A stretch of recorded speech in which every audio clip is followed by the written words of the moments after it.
Frank Emspak, Emeritus Professor, University of Wisconsin, joins us now from Madison. We have heard the U.S. President speak about this day, of which he marked just, I guess, a couple hours ago, and he believes that the former U.S. President, Donald Trump, is a threat to democracy, perhaps a notion that he believes he is also currently a threat to U.S. democracy. Do you agree with him? I agree with President Biden. I think that former President was made very clear that he believes that he has the right to the presidency, and he also believes that there are extrajudicial ways for him to secure that.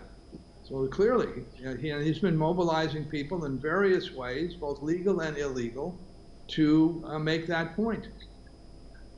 Okay, do you think that that's right, that he's doing that, given the fact that we have seen what this day last year brought about?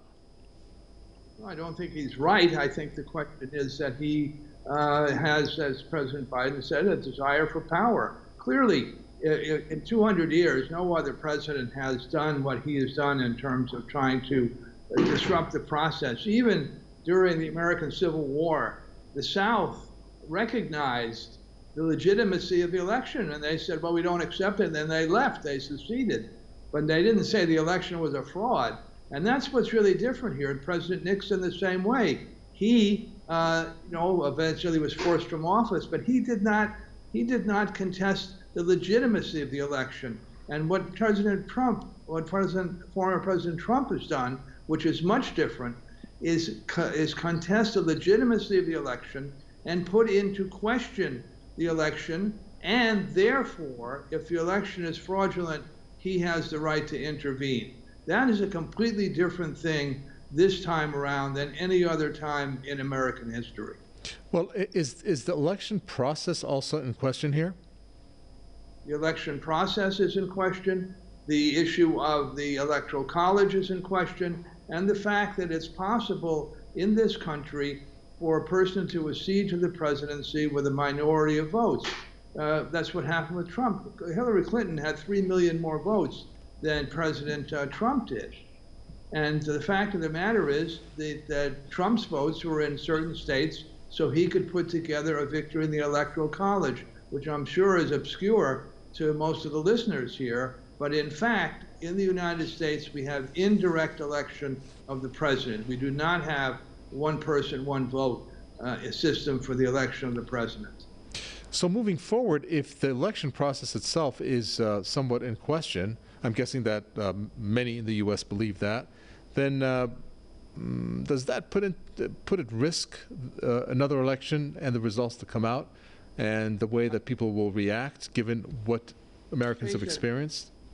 Most experienced political commentators in the United States believe now that with approximately a third of the population thinking the process is certainly questionable, if not fraudulent, and 70% of Republicans saying it is fraudulent, that we are in a situation where a significant number of people are going to say that the next election is no good, doesn't count, it's fraudulent, and doesn't mean anything, will not be followed.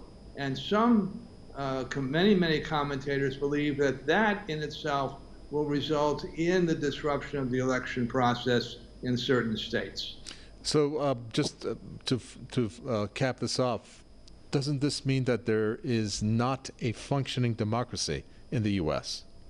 No, I think it means that the issue is still in question. You have the President of the United States, the Vice President of the United States, the Joint Chiefs of Staff. I mean, that has never happened. Saying, listen, we're in trouble in this country. We have to be vigilant. We cannot allow this to happen. I think that that's not clear yet. Now, if the next election is disrupted, clearly your statement would be accurate. But I don't think that that's in the bag yet. I think that, in fact, there are the majority of people in this country who do not want to see an extra-legal process and who want to see the proper conduction of elections. Whether that will happen or not is another question. And all of the things that we talked about, I'm guessing logically it should be under a peaceful setting, whether it's at somebody's house, whether it's in the Congress. But what we saw last year spoke otherwise. How did it lead to that?